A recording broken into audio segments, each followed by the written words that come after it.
Hi, guys. Welcome back.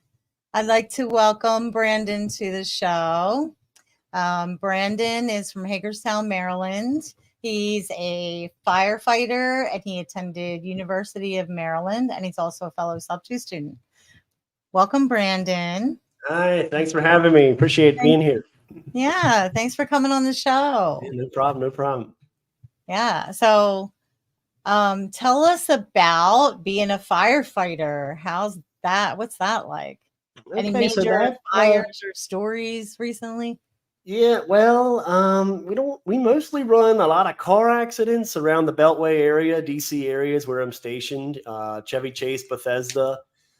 And a lot of our calls are medical calls. So because every fire engine in Montgomery County has a paramedic on it, which I'm trained to the level of emergency medical technician, so EMT.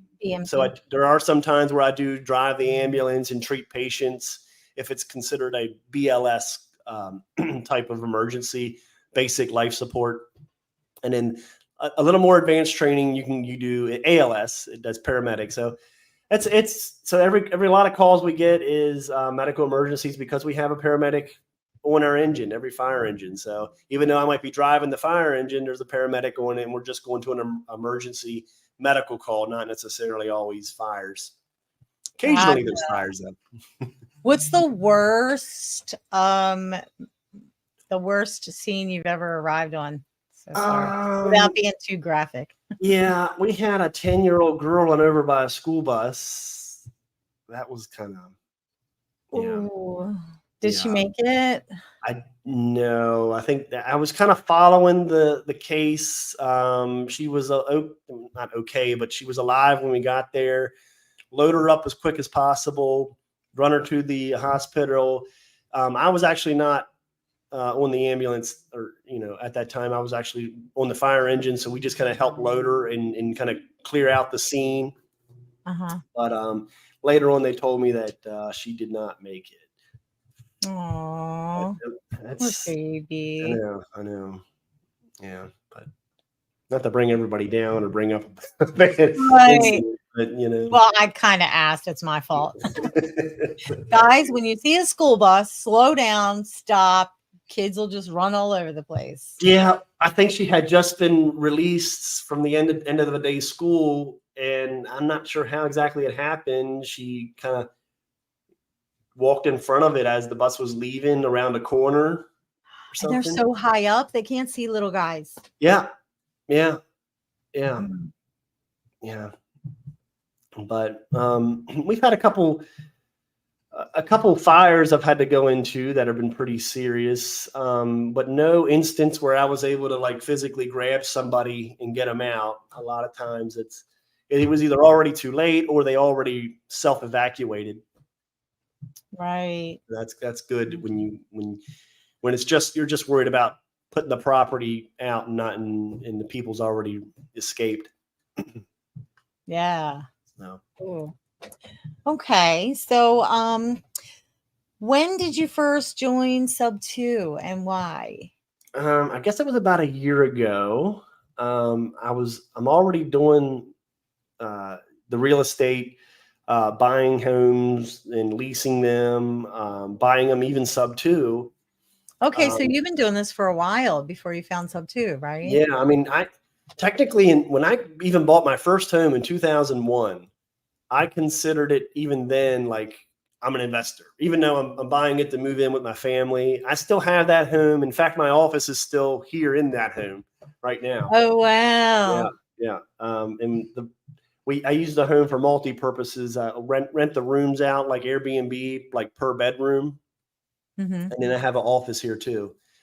Oh wow! And then a few years later, I guess I bought that first course. If you ever heard of Carlton Sheets, no down payment infomercials that used to run late at night. That sounds familiar. Yeah. So he was teaching Subto back then? He wasn't teaching Subto. I don't think he was creative finance. He was teaching creative finance, but I don't know if he did Subto. Well, I mean, that's one of the main things of creative finance. It's Subto taking over the loans and then seller finance. I did teach some seller financing, some lease options and different things. Nobody does it like Pace though. No. I know in 2015, I did join a mentorship that did mostly teach Subto, and it focused on that. And so that's kind of when I really started being able to really learn how to buy a property Subto. Now that particular mentor used to teach or still does using the trust to purchase it in a trust. And I'm really good at that. And to me, that does seem like a pretty solid way to do it, because that pretty much helps to insulate you from that due on sale clause that the mortgage company can call the loan due if they see the deed was transferred to anything other than a trust. The trust is the one by law, federal law, 1982. They cannot call the loan due if it's just put in a trust. Interesting. Yeah, you found a hack. Yeah. And then I just make the beneficiary of the trust my company, my LLC. So then if I ever need a loan or anything, you just got to show the lender, hey, my LLC is actually the owner because it's the beneficiary of the trust. Wow. Yeah. So it's kind of a little hack there. I do believe that Pace may have some Zooms out there where he kind of recommends a little bit against using the trust technique. Oh, did he say why? Do you remember why? Why? From what I heard, from what I remember, one of the Zooms, he was telling some story about some people in Florida that were doing it. And I'm not sure the whole story there, but somehow they ended up getting taken to court for fraud. So I'm not sure what they were doing wrong or fraudulently. And so I don't know if he really got into the little details about what they were doing. But I think Pace pretty much just recommends Subto it and deed it directly into like your company name. Oh. Which do you know if it was a civil suit? I imagine they were. I don't know if they were necessarily criminal. So maybe there is like a missing piece to this puzzle. Right. That is the reason why they were sued. Yeah, because I know other investors in my area that are familiar with using the trust technique for subject to type of purchases, and they've not had any trouble. In fact, I've even been in instances in my own business where there was a seller who didn't quite understand, I guess, the whole process. And she went and got an attorney to look into all my paperwork and the documents. And you created this trust against my will, or you're doing something fraudulent because you didn't pay the loan off. You're just making payments. And I had to show all the paperwork that I use and explain. And basically, the attorney is like, well, he didn't break any laws. He's doing what he said he's going to do. You got paid at closing. They got a lump sum of money, and he's making the payments. What do you want us to do? He's doing everything he said he was supposed to do. I would have been like, okay, give me the check back, and we'll forget about the whole thing. Exactly. No. That's exactly. Once somebody has a real nice sizable check in their hand, they're like, maybe I don't want to give that up. Right. I mean, she did. She even went an extra step and got the state, what's it called? The state attorney general involved to see if it was some kind of consumer fraud complaint. So I guess she feels like she just didn't realize. That's why we always say full transparency. Like, you got to say it over and over and over. I don't know if there was a little. I mean, she spoke good enough English to me. There could have been a little bit of a language barrier. She was like an Asian lady, a little older. She said that she signed something saying. Yeah, well, I mean, she said she was a realtor and owned properties and rented properties out. So to me, she's a fellow investor. She knows what's happening. She's looking at my paperwork. I even recorded as she's reading my paperwork and signing it. So I had video evidence that she's reading it. She's looking at it. She speaks English. She's signing it. I mean, just to kind of cover all my bases. I'm glad I did. I mean, if I ever would have needed it in court, but apparently once the attorney general looked into the situation, they're like, really, there's nothing here he did wrong. You know, Right. he's making your payments like he said. I mean, you got the $10,000 check at closing, right? Yeah. Okay.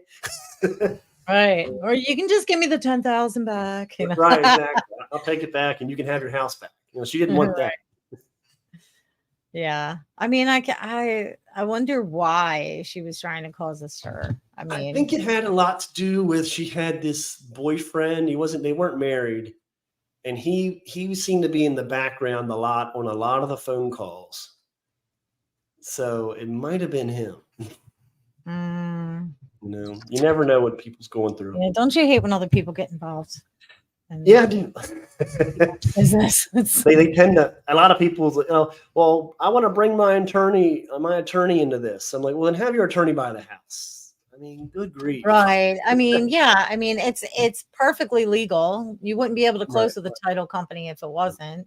Right. You know, there's like really nothing that we can't do to, it's creative because you come up with, you know, there's some moving parts that can be adjusted so that the whole transaction turns out to be a win-win for all parties involved. Right. Right. And because I do it in a trust, there's a way that, and I want to say this. I know Pace teaches about like the performance deed. Well, with a trust, we don't really need to have a performance deed, but what we can have is a reverse assignment of beneficial interest. So when you buy the house in a trust, basically you have the seller first create the trust. And when they create it, they are the 100% beneficiary. But then they sign an assignment to basically assign 100% of the beneficial interest to me or my company. Oh. And then what I can do is sign one more additional document, basically called a reverse assignment. So it'll reverse right back to them if only one reason. And the only reason is if I stop paying for some reason. Abducted by aliens. Well, or get abducted by aliens. There you go. or if your fire truck just doesn't make it back one night. Right. Then basically they have the right to execute and get the property right back into the trust. Now they're the beneficiary. And all that lump sum payment that I might have paid down, that $10,000 in one case, you know, they get to keep that. And every monthly payment I made, they get to keep it. And every improvement I done to the property, they get to keep it. They get to keep a lot, actually. That's a genius way to do it. Yeah, that's what I'm thinking, because they're really secured now. Yeah. And I've been doing this, I mean, really since 2015, so it's been a while. And I've not had any, you know, major problems with the law. And even when the attorneys, like I said, got involved and looked, I'm not doing anything wrong. There's nothing fraudulent. Yeah, I mean, that's one of the reasons title companies are there, to make sure everything's, you know.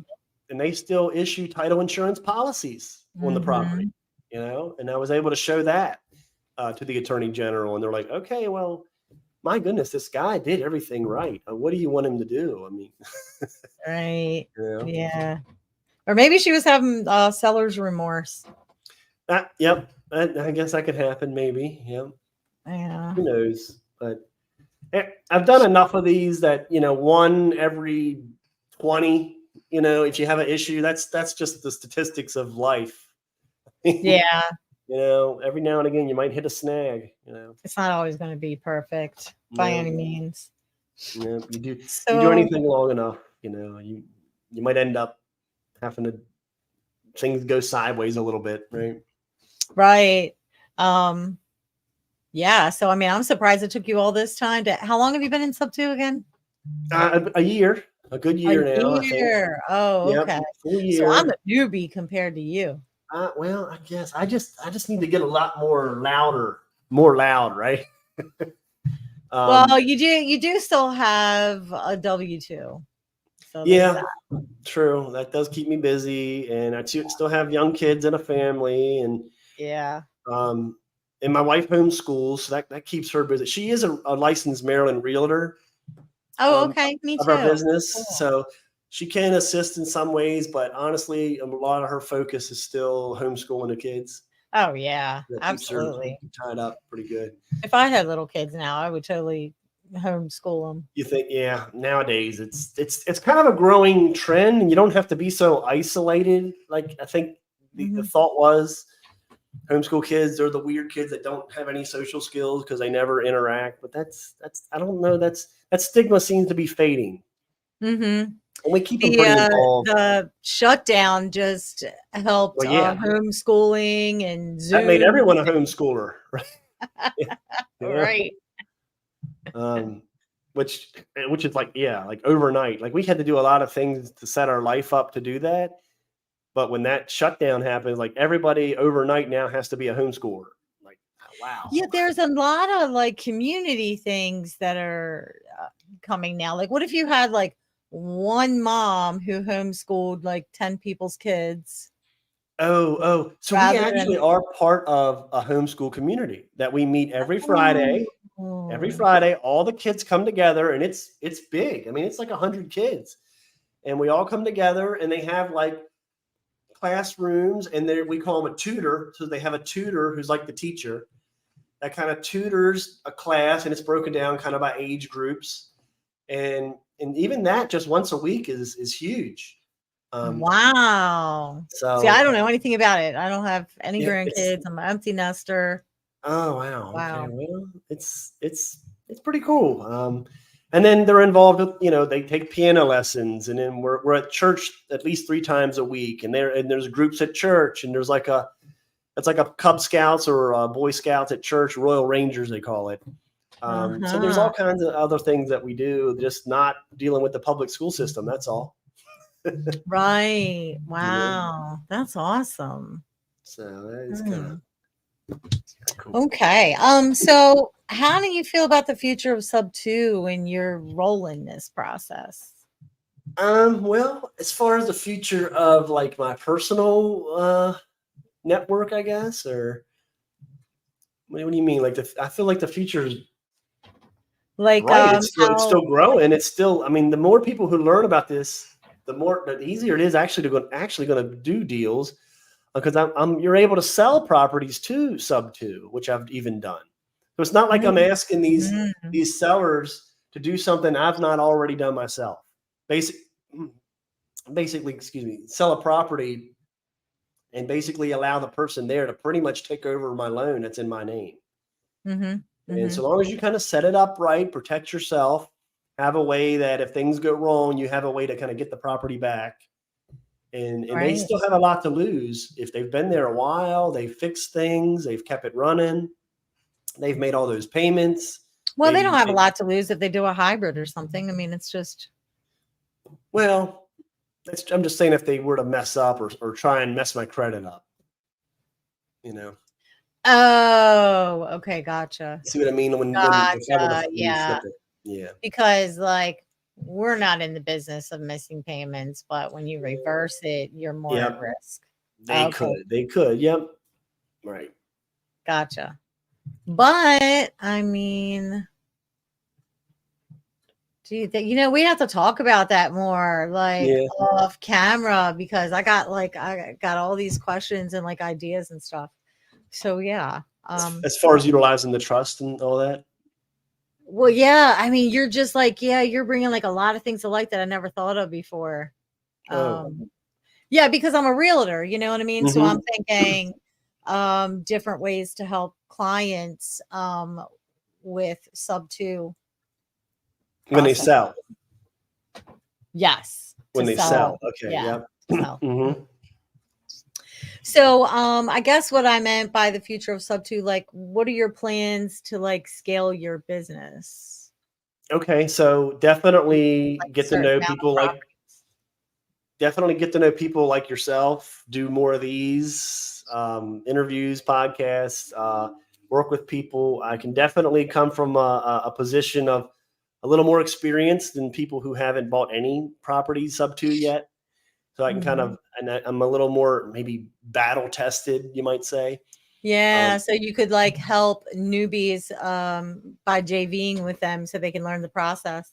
Right, right. In fact, just the little bit of interaction I've done so far, comments here and there, have actually spurred some more conversations, and people are reaching out. They're calling me. Today I spent an hour on the phone helping a newbie. He wasn't all that new. He's actually bought a property before Subto, but some of the ins and outs of how he can structure it with the trust and utilizing a wrap style mortgage. Even he was going to buy using a wrap, and then he was going to wrap that wrap again. He was going to wrap the wrap. He's going to wrap a daisy chain of wraps. Right, right. So I'm like, okay, yeah, that's definitely. I imagine it's definitely doable. Right. Just make sure your paperwork kind of acknowledges, or I have a kind of a template I use for when I'm writing up a deed of trust. So I tend to wear every hat in the business right now. I guess that's my big limitation. And a goal of mine is to not wear every hat. I don't have to be the transaction coordinator, the guy that drafts all the documents, the guy that this, that. I'm signing leases. I'm showing property. Build a team. That hugely limits me. You know. Well, what's your favorite exit strategy? So, I mean, the exit strategy I like because there's a good upside, and if you're careful and pick the right buyer, you can have pretty much worry-free somewhat income and profit from it, is when you load that property with a lease option buyer. Oh yeah. You know, because the property responsibilities, like, you don't have to fix leaky toilets or right. And I tell people usually up front in those situations, if you're looking for a landlord, this isn't your property. And a lot of them are like, yeah, you know what, we don't like our landlord. We want to be the landlord. I'm like, that's the mindset. You are the landlord. You're the owner. You're the resident buyer. You're not just a tenant.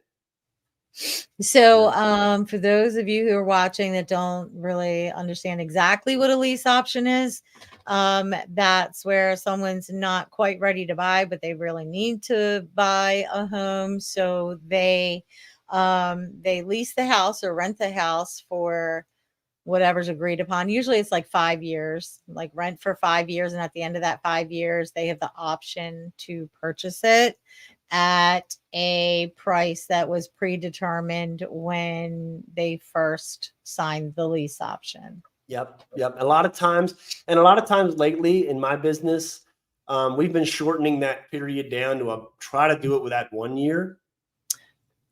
So basically, and we do 2 agreements. We learned that too. Go to court a one's couple the times. Lease and one's the contract. Yeah, well, yep. One's the option to purchase. Yep, and the other one is the lease. So now you have a lease like you would rent anywhere. First month's rent, security deposit. You're leasing the property. But then you also have another contract that's an option to purchase, and that's your legal right to be able to buy this house. And it kind of spells out the set purchase price. And if you put any money down, which the way we used to do it was, when you put money down, it knocks it off that purchase price. We've kind of listened in the pace, and I heard one Zoom where he mentioned you might not want to show in the paperwork that they're really knocking down that purchase price, because there are judges that'll kind of view that as a mortgage. And you just sold that house you've now mortgaged that house. Oh, okay. So he says, call it an option fee, and it's just a fee or a consideration, and it doesn't come off the purchase price. Now, if you guys are talking and if you're going to buy it for $210, but you're going to give me $10,000 now, I will just say the purchase price is $2,000, even though you're giving me $10,000 as an option fee. Right. It does not come off the purchase price. Gotcha. We're not creating a mortgage here. So it's more or less kind of like, I remember him breaking down all the different costs that make that total opt-in price. Because it's not just a random, give me 10 grand. There's like cost, and there's a whole itemized list of things that brings it up to that total. But one of the things is like carry costs, because a lot of people that do lease options weren't able to qualify for a regular mortgage, and that's why they couldn't do that. Yep. No, normally they can't. They need some time. Usually, like I say, a year. We try to give them a year to kind of fix whatever issues is with their credit. In a year's time, and with the way appreciation is, if they are the example I use, if they did put 10 down and now they owe 200, and at the end of the year they need to get a loan for 200, and the place appraises for 250. Well, the bank is going to say, "Oh, wow, okay, well, your down payment is kind of built in to the equity that this property has. So we'll give you the loan for 200 because we think it's worth 250 according to the appraisal." And because remember, it was a year ago when they first signed. So if it appreciated and they put some money down, their down payment is basically built into the equity. You're like the invisible man. Your chest keeps disappearing because of that. Next time I might not use that fake background.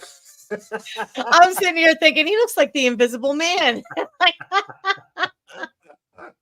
So He's funny. back. This computer technology is not perfect, right?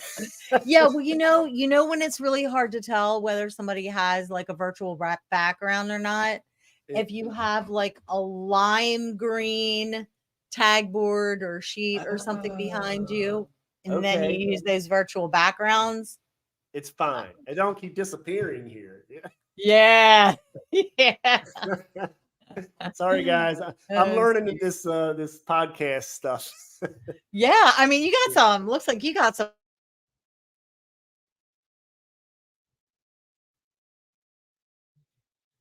Hello? Did we lose you? Did you cut it? Did your internet cut out too? I looked fine, but you look like you froze. See, now that's the way it looked over here. It looked like you froze. What is up with all this like tech? You airwave, the glitchiness. It's like everybody calls dropping, like internet in and out. Like, is there like a solar flare? Maybe I've heard solar flares can interfere. I have no idea. Yeah. But I don't think I've ever seen something like a solar flare interfering this bad. Yeah, I don't know. Yeah. Crazy, isn't it? Crazy, yeah. I mean, usually it'll happen once in a while and you'd be like, oh, it must be my service, or it must be your service or whatever. But it's happening to everybody everywhere. It's just insane. Anyway, where were we? Invisible man. Yeah. Right. I don't know. I think we were talking about the future of Subto, and you were talking about scaling your business. And did we finish that thought? Or I think pretty much just continuing to along those lines, continue to network and grow it. Apparently this network is like grown by leaps and bounds since Pace started it, 3 or 4 years ago? Yeah, he started. My chair needs some WD-40 or something. It's like creaking. Actually, he started it in April 2020, right when the shutdown happened. Wow. Yeah. It started with the whole Zooms, and it just really just took off from there. I don't even know how many members there are now. But it's huge. Over 11,000. Last I heard, it was 11,000. Wow. But I think it took, if I remember correctly, I think one month I was hearing 10,000, and a month or less later it was past 11,000. Who knows what it is now? I don't know. See this chair. And then he's got all these other like side projects to get involved with. I'm like, he has a lot of ideas, and I'm sure new ones will come up as well. But he said that we are in phase 15 of 26 or something like that. Wow. Okay. And so this is what we're on here because of Project Forward, right? Yes. Okay. Yes. Okay. Just making sure. It was really wild. Like, I actually had an idea to start a podcast. That's why I have two before I joined Subto. And then of course, when you join Subto, you're like, totally overwhelmed and all over the place. So I kind of put it on the shelf, and then he talked about this Project Forward, and I was like, dude, I am so there. I got half the work done already. You're set up for that. Definitely. I can tell you're experienced. Well, I never got it off the ground. I had just, started dabbling in the YouTube channel and, all the different, things. Well, I had purchased this Dean Graziosi and Tony Robbins version of, I think it was called Project Next. Where Oh, so ironically, the Own Your Future the last time around. yeah, the Own Your Future, yeah, all that. I had purchased it, I think 2 years back, and when it was like for mastermind.com. Okay. And it was like basically they kind of walk you through a program that gets you basically to create your own course or program for people, and then just getting tied up with other projects and other programs I'm already in, and didn't really do a whole lot with it. The next year, Pace had something where if you buy into their project thing again, you get some kind of bonus. So I tried that. And then when the Project Forward came and they're like, buy it again. And I'm like, oh my goodness. But there's a Battle Buddy. So the Battle Buddy bought it. And so I became a Battle Buddy that didn't buy it this time. And now we're working together. So, but though it's really helping to kind of keep me up and motivated to keep doing. You know what? I haven't done any of that. Wow. Of that Launchpad stuff? Yeah. And Own Your, yeah. I haven't done any of it. I think I went in to start watching it one time, and look, I love them. Those guys are great. A lot of people need that. But like all the, you know what I'm saying? I think I know what you mean. Like, dude, fast forward. Just tell us what to do. Like, I mean, I really feel like Pace. Like, literally, I just like, I don't have time for him to say here. Like, I don't need, yeah, Pace is like, if you need all the philosophy stuff behind it, then watch all that stuff and get pumped in how they do it. Yeah. Like, I think if they would just separate those two, and then the people that need it could do both, and the people that don't need it could just do the literal instruction stuff. That's that so funny. You're just like, oh my God. I love you guys, but man, I'm like, Dean, God bless you for helping these people, but I'm not one of them. Just tell me what to do with the freaking channel. Right. We're type A personality. We want to just, can we go now? Yeah, so I was like, and that's also why I didn't like the direct to seller model either, because I'm like, I feel like there's so much wasted time, because you would have to make like 100 calls just to get 20 people or 15 people to pick up, just to have one of those people maybe possibly need your assistance. And who has that kind of time? It's exhausting. Like, even when you're brand new, you don't have that kind of time. No, I don't know. Yeah, I know. I called 6 agents and 5 of them are talking to their sellers about this deal. You know what I'm saying? Yeah. It's like, go to agent is a lot more, I guess, efficient. Yes. Yeah. I mean, it's they say that maybe the deals are better direct to seller. Maybe sometimes there's a lot of variables in that. Who you are and what kind of leads you're getting. Like I feel like that's where the closer thing came from, because you would have the VAs find out who needs your assistance and is open-minded to your assistance. And then once you have that narrowed down, you're not so much wasting time. You're talking to the people that are really, okay, what do you got for me? You know what I mean? Yep. Then you can get something done. Right. Yeah. So what are your passions and areas of focus in real estate and Subto? Well, you've kind of already covered that, right? Yeah, I think, I mean, using that Subto technique to get creative. You like the lease options. That's like your favorite exit strategy. It is, because, the way that you load the property so quickly, and you can usually get some of that equity right back out with that, I don't like to call it a down payment anymore, but it's kind of what. And you're also helping people become homeowners that probably couldn't have done it on their own. Right. Exactly. And that's what's most fulfilling, when you actually can, they do that, they go through the whole process, and they do end up getting their own loan and buying it. That's like, wow, that's awesome. Now, statistically, that's that's maybe what I once heard some statistic. It was like not even 10% end up following through. Oh, Especially if you stretch it out 3, 4, 5 years. they lose sight of it. They're making the Yeah, payments they lose every sight month. of They're it, going or to they're work. done with the house, or time to move, or divorce, or who knows? A Mm, million reasons could be why they don't end up buying. right. So that 1 year time frame, you Yeah, have it kind of keeps them more. on the ball, right? Where it should. Right. Yeah. Gotcha. That's Uh, really smart.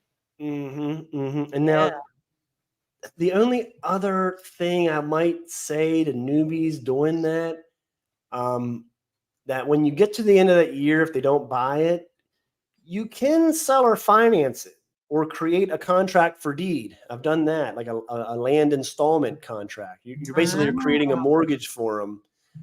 right. So you do have that option too. And I've actually done that and then sold the mortgage. Right. You can sell the note. Yeah. Yep. Banks do it all the time. Yep. Yep. So there's another strategy too to think about.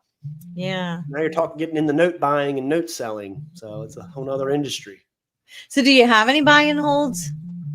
So we do now. You got the one you're So in now, right? You rent those rooms yep, the out. one I'm in now. And Mhm. then we've actually are transitioning a little more over to like the pad split idea rather Yeah. than the Airbnb. Yeah. Airbnb, you kind of live and die by those reviews. And sometimes you are unfairly reviewed. let's Yeah.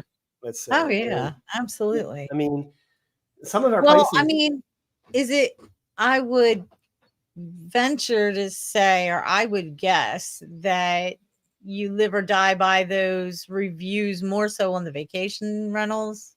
Well, yeah, yeah. I'm probably more so on vacation rentals. Ours really weren't meant to be vacation rentals. We broke it down to where you don't actually get the whole house. You just get a bedroom. And Oh, we kept our rates pretty low. So yeah, you share the bathrooms and you share the kitchen. oh, You even okay. share the living area, like dining and That's a genius because there's not a lot of that, is there? not a whole lot. No, and it does pretty good. Especially we can keep our prices still lower than your average low end hotel. Right. We can Somebody was telling me earlier about Vegas, What do you mean like that Vegas? being a good pad split vacation Oh, yeah. destination. Um, If Airbnb, the, I did notice, at least in this area, kind of fizzled down a little bit, and we weren't getting quite the bookings we were used to getting. Like, and we ran this place here 4 years, Airbnb, and it is just recently we kind of switched over to more of a pad split setup. Mhm, So the people staying here are kind of living here mhm. for maybe several months. Yeah, not everybody needs a whole house or a whole apartment. Right. So they can Most save people can't save afford some. it either with the way Well, inflation yeah. is right now. Yeah. Apparently there's a real crunch on the housing, which is driving the rents pretty high. Yeah. So Yeah. it kind of fits that as a solution to that problem. Well, you don't really, I guess if I can't get the whole house, at least I can get some place to live and kind of be on my own. Yeah, I have to share a kitchen and bath, but if I don't cook that much and I'm work and I'm a busy professional, I'm not that worried about Mhm. it. Yeah. Yeah. It's definitely a affordable housing, temporary housing kind of Solution. a, Yeah. yeah. Yeah. Yeah, totally. Okay. So are you in any other programs in Sub 2? And tell me about your future goals in these programs. So obviously Project Forward. And Project Forward to continue to watch the Zooms and grow. And I think Project Forward will eventually have us making some kind of video course. It at least has us Oh making, yeah. right? Yeah, that's like a an efficiency hack on your time. So like if Yep. like it, for example, if a lot of people are asking you how to set up a YouTube channel, you make a video for it, and anybody that asks you, you can just send them the link. You make the video one time, like Yep. that, Yep. because you can have things on YouTube unlisted and just send somebody the link. When people go to your channel, they don't see all that unlisted stuff. They just see the stuff that's made public. Right. Right.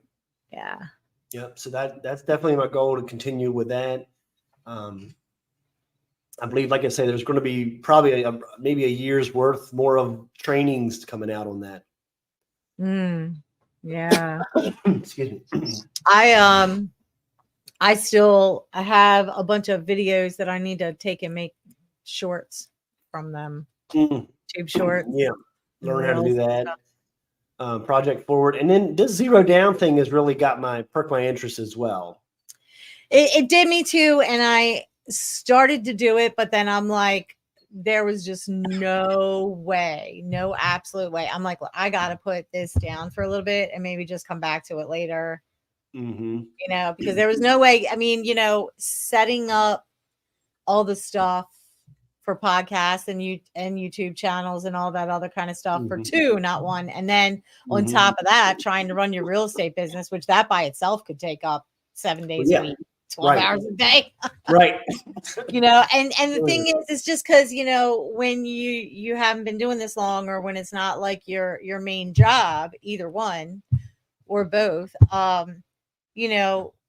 you start out doing everything yourself until you really know what you're doing, and then have to hire people to help until you get to the point where Pace is. So he has, a whole big team of people working every single day, acquiring properties, where he just handles, dealing with the community and right.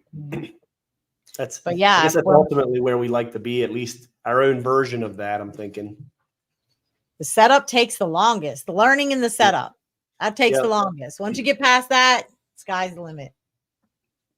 Awesome. Yeah, exactly. Yeah. So, do you have any advice for someone just starting out in the Subto community? I would say definitely go through the videos, take the time, maybe even watch them twice, and then get involved like this.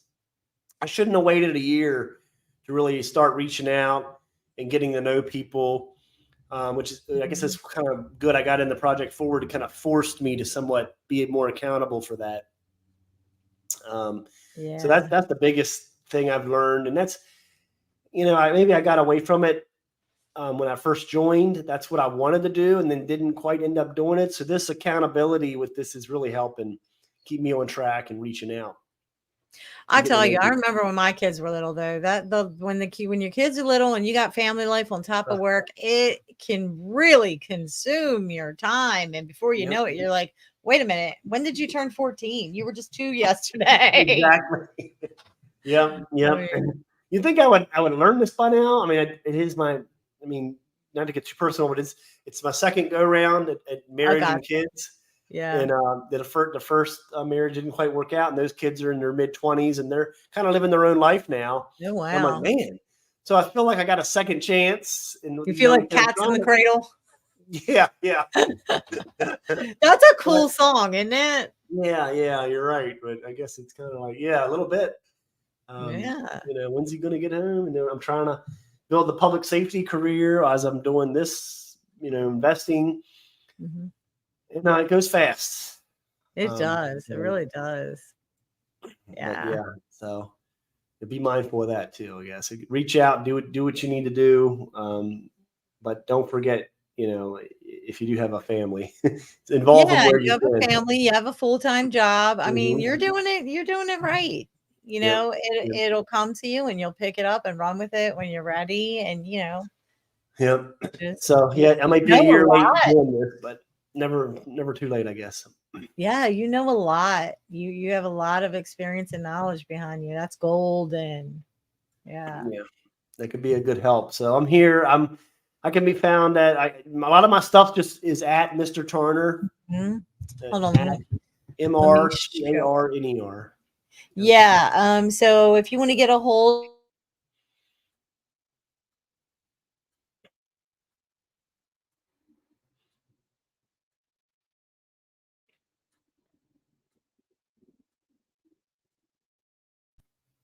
You know what? I think that StreamYard is especially built that when the internet checks out like that, it doesn't show on YouTube. Oh. I think I had that happen before in another video, and it looked like it was just straight through. And then all of a sudden we were talking about the internet connection, and I'm like, oh my gosh, you couldn't even see it. I'll have to check and watch the video again, but I'm pretty sure that it's like that. Yeah. Okay. And I forgot to hit record. I mean, it's on YouTube, but still, it's all good. Okay. So anyway, like we were saying, guys, if you would like to get a hold of Brandon and maybe JV with him or for whatever, here's his Facebook, his Instagram, and his YouTube. And that's how you can reach out to Brandon. Okay. Yeah. And so I think this is the last question we have here. What are some of your interests and passions outside of Subto real estate?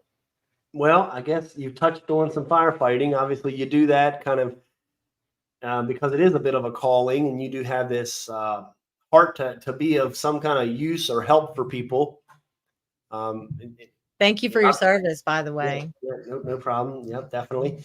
But I see that also as Subto. It's why I'm here to help come up with creative ways where not always a traditional sale or realtor will work, but Subto being creative will still help. Well, I guess that's my personality. That's the fire rescue thing I do outside of here. It's an interest, it's a passion, but it's been almost 23 years total in public safety, and I'm just kind of I earn my pension now, and now I can focus more on the investing side of things and reaching out and doing podcasts and learning and growing.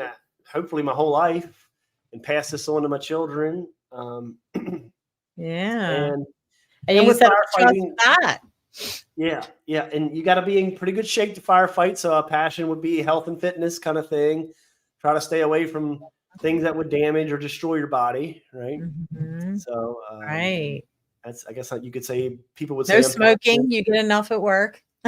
Exactly. Yeah. I forget what the cancer rates are for firefighters, but they're like astronomical higher than the average public because of what you might be exposed to. But things are changing. They're getting a lot of policies are being implemented there. Wipe your skin off, even after the scene of a fire. They have wipes. They got to clean your skin. And be wearing your SCBA breathing air as much as possible. It used to be after the fire's out. And we're kind of doing what's called overhaul. Now kind it's of like coal miners, right? Your lungs can get. Yeah, but even after the fire, the toxic gases are still there, like days later, still there. So certainly, right after the fire, there's still a lot of toxic gases that you should not be breathing in. So now it's mandatory you have to stay on your fresh air breathing apparatus, even while you're doing overhaul work. So they're finally. I used to throw like plastic bottles and cans and stuff when we were all sitting around the fire, and people were like, "No, don't do that! You're releasing chemicals." I was like, "Oh, okay. Yeah." Stuff you don't. So I mean, I can only imagine when you're in a house or a building and all that kind of stuff is burning. Yep. Yeah. So, health and fitness. I mean, you mentioned got kids in a family. We're in church a good bit. There's a lot of extracurricular activities there. I recently kind of started self-teaching myself with the drums to play at church and all. So that's been fun. Get to embarrass myself sometimes, but oh well. If I would have been in a band or something like that when I was younger, I totally always wanted to play the drums too. I got it. It's fun. Yeah. We were the kids that were going like this on our desks. Yeah. Or like on the steering wheel when we're driving. Right. So cool. All right. Okay. Well, thank you so much, Brandon, for coming. Yeah, you're welcome. Guys know how to get a hold of me now. I'm here to help any way I can. That's right. And I think we're going to head over to Brandon's channel here in a few minutes, and he's going to have me on his podcast. That's right. So check that out later on, guys. All right. Thank you so much for coming, and we'll see you over there. All right. Awesome. See you. Bye.